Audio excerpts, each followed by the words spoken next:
Hello, নমস্কার সবাইকে। সবাই কেমন আছেন? আশা করি সবাই ভালো আছেন, আমিও ভালো আছি। আমি এই লোকটার কাছে এত পরিমাণে ঘুরতে যাওয়ার জন্য ঘ্যান ঘ্যান করি, শেষমেশ লোকটা না পেরেই সেদিন আমাকে বলল, চলো তোমাকে নিয়ে মন্দিরে যাব। সেই কথা, আমরা চলে এলাম মন্দিরে। মন্দিরে আসলে আমার মনটা এমনিই ভালো হয়ে যায়, কেমন একটা শান্তি শান্তি লাগে। যাই হোক, এর জন্য ঘুরতে আসার জন্য মন্দিরটাই আমার বেস্ট অপশন মনে হলো। এসে প্রথমেই মন ভরে ঠাকুরকে প্রণাম করে নিলাম। এর আগে অনেকবারই ঢাকেশ্বরী মন্দিরে আসা হয়েছে, কিন্তু এভাবে দুজনে কখনোই আসা হয়নি। আমরা ছাড়াও আমাদের দুইটা দাদা আসছিল, সবাই মিলে মন্দিরের ভিতর বসে একটু গল্প করতেছিলাম।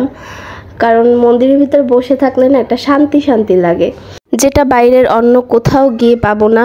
তাই মন্দিরেই আসলাম। এরপর দুজনে মিলে একটু ক্যামেরায় ঢং করতেছিলাম। এরপর মন্দির থেকে বের হয়ে মন্দিরের সামনের দোকান থেকে আমি লক্ষ্মী ঠাকুরের একটা ছবি নিলাম, কারণ আমার কাছে ছিল না। কেনাকাটা শেষ করে সবাই মিলে বাইরে বের হয়ে একটু চা খেলাম। বেটার ঢং দেখছেন।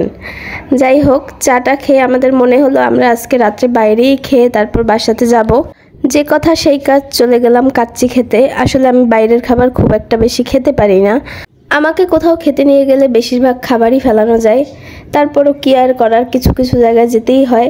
এদিকে দাদারা কনফিউজ যে তারা কি অর্ডার করবে। অনেক ভাবাভাবির পর অ্যাট লাস্ট অর্ডারটা করেই দিল। এইদিকে একজন বসে একা একা আমাকে রেখে শশা খাচ্ছিল। তার একা একা খেতে কষ্ট হচ্ছিল, তাই দুজনে মিলে খাওয়া শুরু করে দিলাম। দুজনে মিলেই খাবার আসার আগেই সব শশাগুলো শেষ করে দিয়েছিলাম। অনেক অপেক্ষার পরে অবশেষে আমাদের খাবার চলে আসলো, কিন্তু খাবার দেখে তো আমি পুরাই ডিপ্রেশনে। এতগুলো খাবার আমি খাবো কিভাবে? এই দিকে যদি আমি সব শেষ না করি, আমাকে সবাই মিলে এমন পিটান পিটাবে। এর জন্য আমি খুব টেনশনে পড়ে গেছি, কি করব। এইদিকে উদয়দা আমাকে অলরেডি বলে দিছে যে না খেয়ে আজকে এখান থেকে বাসায় যাইতে পারবি না। এরপর তো আমি আরও ডিপ্রেশনে পড়ে গেলাম, কিভাবে আমি এত খাবার খাবো। যাই হোক, এরপর সবাই মিলে খাওয়া শুরু করে দিলাম। কিন্তু দুঃখের কথা কি বলবো গাইজ, আসলে আমরা দুজন খাবার খেতেই পারলাম না পুরাটা। খেয়ে দিয়ে বের হয়ে আমরা ঠিক করলাম আরেকটা দাদার সাথে দেখা করতে যাব, কিন্তু উদয়দা তো যেতেই চাচ্ছিল না। তাকে আবার 3-4 বার 5 বার না বললে সে কোথাও যায় না। এর জন্য দেব আর সমীরণদা মিলে দুইজনে টেনে হিচড়ে দাদাকে নিয়ে যাচ্ছিল। মনে হইতেছিল দুইজন পুলিশ একটা চোর ধরে নিয়ে যাইতেছে।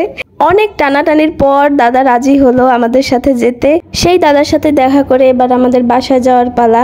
মাঝে মাঝে এমন ঘুরতে নিয়ে গেলে কার না ভালো লাগে, আর সেটা যদি হয় মন্দির, তাহলে তার কোনো কথাই নাই। এরপর একটি রিক্সা নিয়ে বাসায় চলে এলাম। আজকের ব্লগ এই পর্যন্তই। সবাই ভালো থাকবেন। নমস্কার সবাইকে।